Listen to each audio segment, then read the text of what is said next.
Hello friends, this is Sanjay and welcome to the channel. तो friends, आज के इस वीडियो में हम डिस्कस करने वाले हैं सेट थ्योरी को। देखिए, सेट थ्योरी क्या होता है, टेबुलर रिप्रेजेंटेशन क्या होता है, सेट बिल्डर रिप्रेजेंटेशन क्या होता है, सबसेट क्या होता है, यूनिवर्सल सेट क्या होता है, पावर सेट क्या होता है, इन सारे टॉपिक के ऊपर आज के इस वीडियो में हम डिस्कस करने वाले हैं। कौन सा टॉपिक कहाँ पे रहेगा वो मैं डिस्क्रिप्शन में लिंक कर दूंगा, ठीक है। आप उस हिसाब से आपका कौन सा टॉपिक आपको देखना है आप देख सकते हैं। तो चलिए वीडियो को स्टार्ट करते हैं। तो देखिए, सेट क्या होता है। सेट होता है कुछ एलिमेंट्स का कलेक्शन, ठीक है ना, कुछ चीज़ों का कलेक्शन। जैसे अगर कुछ किताबें हैं हमारे पास तो हम बोल सकते हैं कि ये किताबों का सेट है, या फिर कुछ पेन्स है तो हम बोल सकते हैं कि ये पेन्स का जो है सेट है।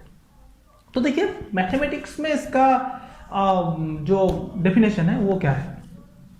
देखिए, ये well defined unordered collection of distinct object और एलिमेंट ऑफ सेम टाइप, यानी कि वेल डिफाइंड होना चाहिए, अनऑर्डर्ड होना चाहिए, यानी कि किसी भी ऑर्डर में वो हो सकता है एलिमेंट्स, ठीक है ना। ऐसा नहीं है कि एक ही ऑर्डर में रहना पड़ेगा, किसी भी ऑर्डर में वो हो सकता है। उसके बाद क्या, डिस्टिंक्ट होना चाहिए, ठीक है ना, एलिमेंट्स का रिपीटेशन नहीं होना चाहिए, और एलिमेंट सेम टाइप का होना चाहिए, तभी वो सेट होगा, या उसके अलावा सेट नहीं होगा। जैसे यहाँ पे कुछ एग्जाम्पल के मदद से हम देखते हैं। देखिए, a इक्वल टू 1, 1, 2, 3, 4, 4, क्या ये सेट है? जी बिल्कुल नहीं, ये सेट नहीं है। क्यों? क्योंकि हमने पहले ही बोला था कि जो एलिमेंट्स है उनका जो है रिपीटेशन नहीं होना चाहिए, लेकिन यहाँ पे 1 का रिपीटेशन हो रहा है, 4 का रिपीटेशन हो रहा है, तो ये सेट बिल्कुल भी नहीं है। क्या b एक सेट है? तो देखिए, यहाँ पे दो कंडीशन है, सेट है भी और नहीं भी। अगर हम कहें कि क्या ये इंटीजर्स का सेट है, तो उसमें हम बोल सकते हैं जी बिल्कुल नहीं, इंटीजर्स का सेट नहीं है, क्योंकि यहाँ पे a है, b है। क्या ये अल्फाबेट्स का सेट है? जी बिल्कुल नहीं, 1 और 2 है। लेकिन अगर हम कहें क्या ये अल्फाबेट्स और इंटीजर्स दोनों का सेट है, तो हम तब ये सेट होगा, ठीक है। तो यहाँ पे गौर करने वाली बात है कि जो यहाँ पे सेम टाइप बोला है, यानी कि आप किसके बेसिस पे उसको सेट मान रहे हैं। तो यहाँ पे ये देखना चाहिए कि किसके बेस पे आप उसको सेट मान रहे हैं, ठीक है ना। अगर इंटीजर का सेट बोलेंगे आप, तब तो ये सेट बिल्कुल भी नहीं है।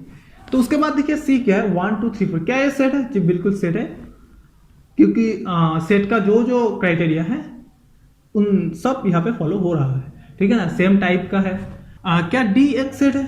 जी बिल्कुल, डी भी सेट है। क्या सी और डी इक्वल है? जी बिल्कुल इक्वल है। क्यों इक्वल है? देखिए, जितने भी सारे एलिमेंट्स सी के हैं उतना ही वो सारे के सारे एलिमेंट्स जो है डी के है, ना एक ज्यादा ना एक कम, ठीक है ना। सेम एलिमेंट्स यहाँ पे भी यहाँ पे भी, थोड़ा ऑर्डर अलग है, लेकिन हमने बोला था अनऑर्डर्ड, सेट अनऑर्डर्ड होगा, ठीक है ना। किसी भी ऐसा नहीं है कि एक ही ऑर्डर में होना चाहिए, तो किसी भी ऑर्डर में जो है सेट हो सकता है। तो सी और डी जो है इक्वल है। अच्छा, सेट को हम कैसे डिनोट करते हैं? देखिए, सेट को जनरली हम एक कैपिटल लेटर से डिनोट करते हैं, जैसे a equal to b equal to c equal to, ऐसे हमने बोला है। हम यहाँ पे ऐसा नहीं लिख सकते कि स्मॉल a इक्वल टू। अगर हम लिखे तो लिख सकते हैं, ऐसा नहीं लिख सकते हैं, लेकिन हम ऐसा नहीं लिखते हैं, ठीक है ना, ऐसा बिल्कुल भी नहीं लिखते, ठीक है।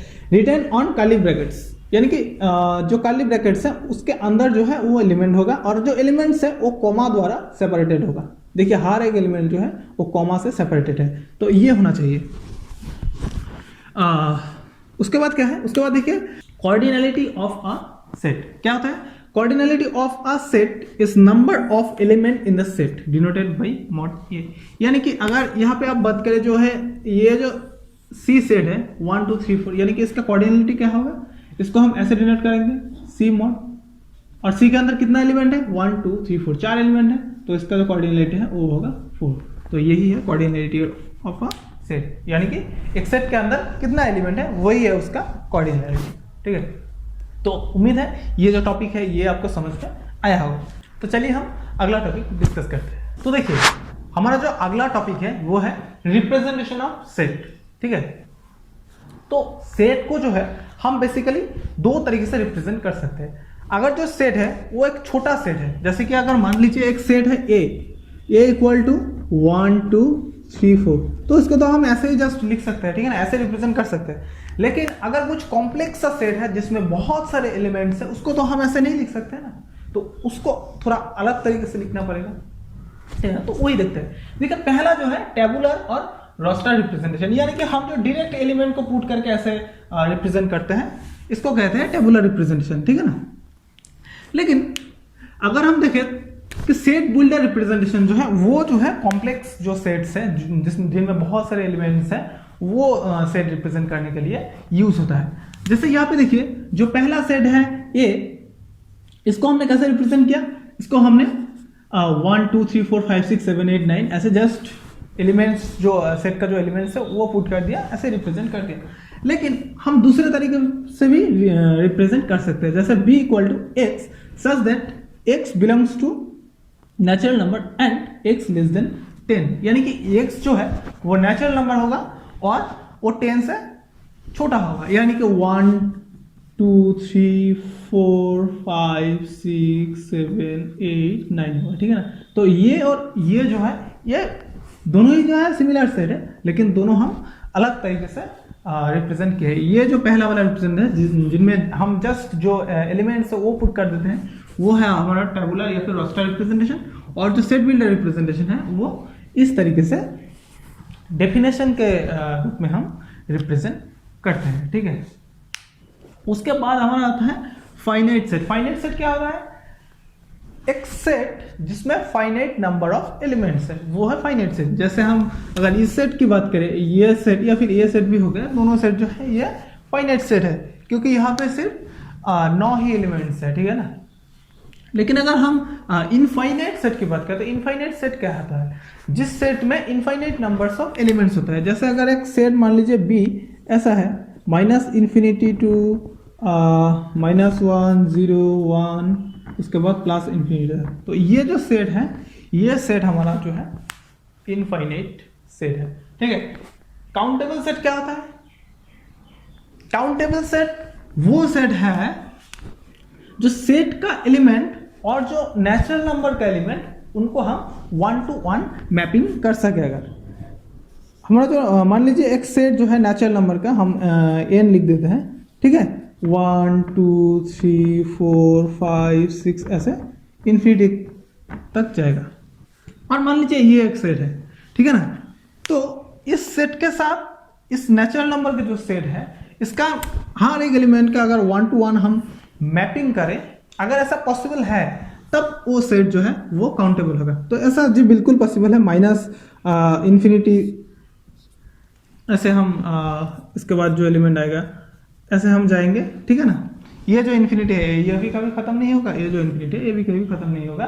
तो ये जो सेट है इसको 1 to 1 जो है मैपिंग इसका पॉसिबल है। तो ये जो सेट है इसको हम बोल सकते हैं कि काउंटेबल सेट है। लेकिन जो है अनकाउंटेबल यानी कि वो जो सेट है सेट के एलिमेंट के साथ हम नेचुरल नंबर का 1 to 1 मैपिंग नहीं कर सकते हैं, तो वो सेट होगा अनकाउंटेबल सेट। जैसे यहाँ पे देखिए, तो ये मान लीजिए यहाँ पे एक R करके सेट है, ठीक है। मान लीजिए एक रियल नंबर का सेट है और ये 1 से स्टार्ट होता है, 2 3 ऐसे करते करते इन्फिनिटी तक जाता है।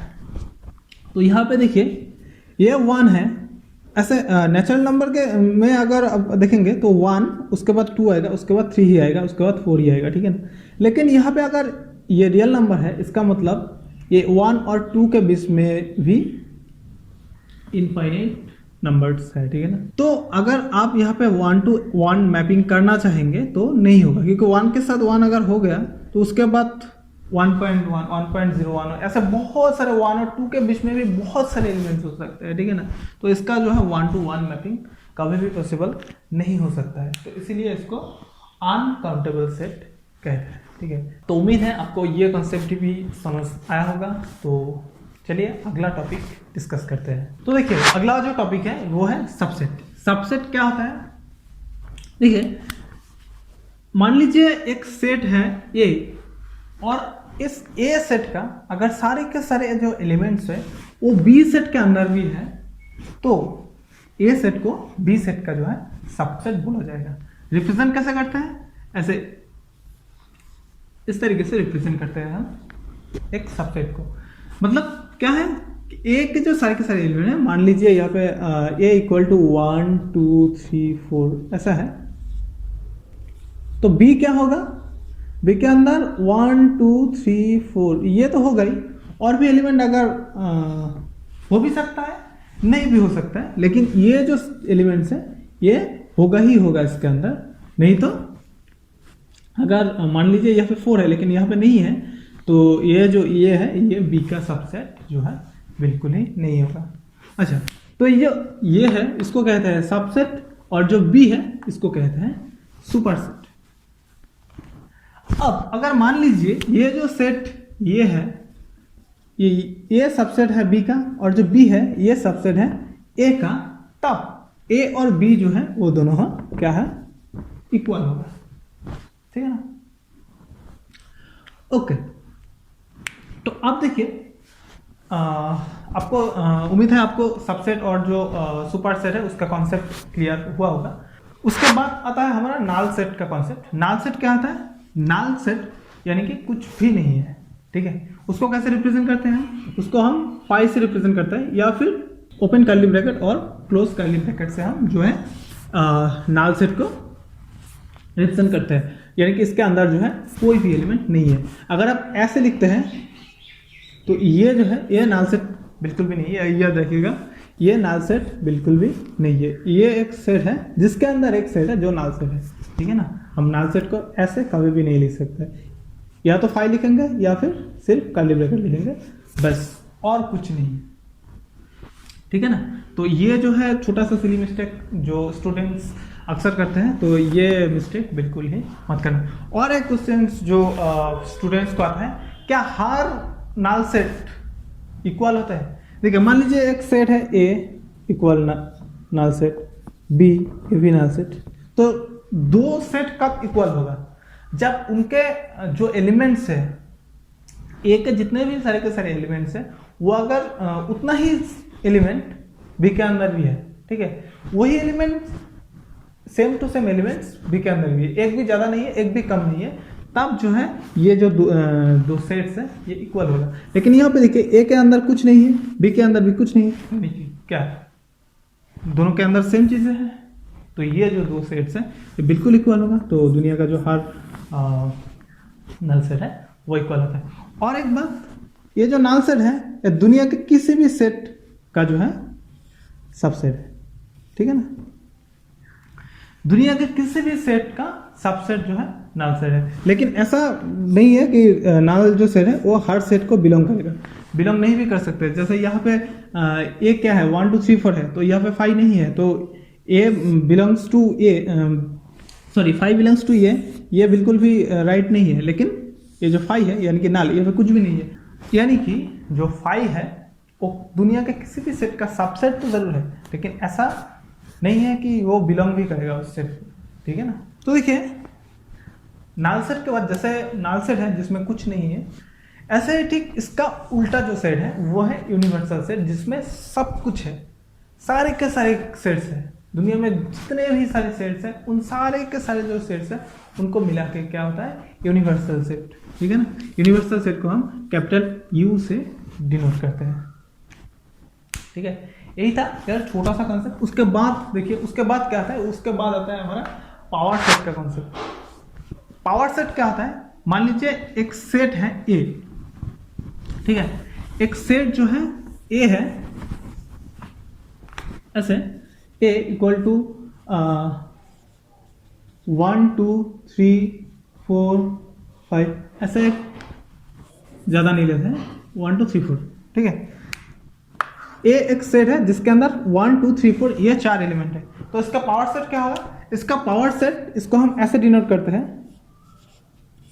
ठीक है, ये प्रोबेबिलिटी ऑफ ए मत समझिए, ये पावर सेट ए का पावर सेट है, इसको हम कैसे डिनोट करेंगे? मतलब पावर सेट क्या होगा, ए के अंदर जितने भी सारे एलिमेंट्स हैं, उन एलिमेंट्स का जितने भी सारे कॉम्बिनेशंस हैं, उन कॉम्बिनेशंस को मिला के जो सेट है वो सेट होगा इस ए सेट का पावर सेट। जैसे पहला तो 5 जो हार्ड सेट का सबसेट होता है। ठीक है ना। तो ए का जितना भी सारे सबसेट्स हैं, देखिए, तो पहला तो 5 है, उसके बाद 1 होगा, ठीक है ना, 1, उसके बाद ए का सबसेट क्या होगा 2, उसके बाद ए का सबसेट क्या होगा 3, उसके बाद 4, अच्छा हम ज़्यादा नहीं लेते हैं, सिर्फ 3 तक लेते हैं। तो 3, उसके बाद 1 2, उसके बाद 2 3, उसके बाद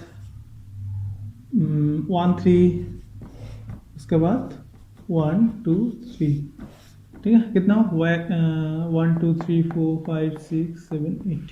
ठीक है, तो ये जो सेट है ये ए सेट का पावर सेट है, यानी कि कोई भी सेट अगर कोई सेट है तो ए सेट का जितने भी सारे सबसेट्स हैं उन सारे सबसेट्स को मिला के जो सेट होगा वो होगा उस पर्टिकुलर सेट का पावर सेट। ठीक है, और पावर सेट में कितना एलिमेंट होगा? अगर एक सेट जो ए है जिसके अंदर n नंबर्स ऑफ एलिमेंट है तो उस सेट का पावर सेट में एलिमेंट होगा 2 to the power n। ठीक है, यानी कि जो कॉर्डिनलिटी ऑफ पावर सेट, किसी भी सेट का जो पावर सेट का कॉर्डिनलिटी होगा वो क्या होगा? वो होगा 2 to the power n के बराबर।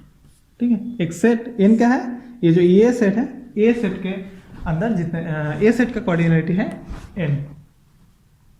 ठीक है ना, तो ये था यार छोटा सा एक कॉन्सेप्ट। अब यहाँ पे देखिए और कुछ कॉन्सेप्ट्स हैं जो हमको समझना चाहिए। क्या ये जो सेट ए है ये इसका पावर सेट पी ऑफ ए में बिलोंग करता है? जी बिल्कुल करता है। देखिए यहाँ पे सेट 1 2 3 जो है ये क्या है? ये सेट है, मतलब बिलोंग करता है। उसके बाद क्या जो ये सेट ए है, क्या ये इसका पावर सेट का सबसेट होगा? ये नहीं होगा। क्यों? एक सेट दूसरे से सेट का सबसेट कब होता है? जब उस सेट में जितने भी सारे एलिमेंट्स हैं वो उस दूसरे सेट में होना चाहिए, यानी कि ए तभी इसका पावर सेट का सबसेट होगा। ए के अंदर जितने भी सारे एलिमेंट्स हैं वो उसके पावर सेट के अंदर भी होना चाहिए। लेकिन ए के अंदर 1 है, क्या पी ऑफ ए के अंदर 1 है? अब बोलेंगे यहाँ पे है, जी नहीं, बिल्कुल 1 नहीं है। ये एक सेट है जिसके अंदर 1 है। ठीक है ना, एक सेट है जिसके अंदर 1 है, लेकिन ये जो 1 ये इस पावर सेट का एलिमेंट बिल्कुल भी नहीं है। इस पावर सेट का एलिमेंट है एक सेट जिसके अंदर है 1, जिसके अंदर है 2। तो ये जो है ये करेक्ट नहीं होगा। उसके बाद क्या है? क्या जो नल सेट है ये बिलोंग करता है पी के पावर सेट ऑफ ए में? जी बिल्कुल बिलोंग करता है। उसके बाद क्या ये जो 5 है ये पावर सेट का सबसेट है? जी बिल्कुल है। हमने पहले ही बोला था कि जो नल सेट है वो दुनिया के किसी भी सेट का सबसेट होता है। ठीक है ना, तो ये बिल्कुल ही राइट होगा। क्या जो ये नल सेट है ये ए में बिलोंग करेगा? तो ये बिल्कुल नहीं करेगा। ठीक है ना, क्यों? क्योंकि ए के अंदर 1 2 3 है, 5 कहीं पर भी नहीं है, तो बिलोंग नहीं करेगा। लेकिन क्या ये जो 5 है ये ए का सबसेट होगा? तब बिल्कुल होगा। ठीक है ना, क्योंकि 5 जो है वो दुनिया के किसी भी सेट का जो है सबसेट होता है। तो ये जो है ये आपको ठीक से मतलब समझ में आना चाहिए, ये जो छोटा सा कॉन्सेप्ट है। ठीक है ना, तो यार इस वीडियो में इतना ही। इसके बाद यार सेट का जितने भी सारे ऑपरेशंस हैं जैसे यूनियन, इंटरसेक्शन और भी बहुत सारे जितने भी मतलब एप्लीकेशंस होते हैं वो हम बाद में और किसी वीडियो में डिस्कस करेंगे। इस वीडियो में इतना ही। देखने के लिए आपका बहुत बहुत शुक्रिया। अगर वीडियो अच्छा लगा है तो वीडियो को लाइक कर दीजिए, फ्रेंड के साथ शेयर कर दीजिए, और किसी भी टॉपिक में अगर आपका कोई डाउट है तो कमेंट सेक्शन में मुझे ज़रूर बताइएगा, मैं ज़रूर आपका प्रश्न का रिप्लाई देने का कोशिश करूँगा। Thank you.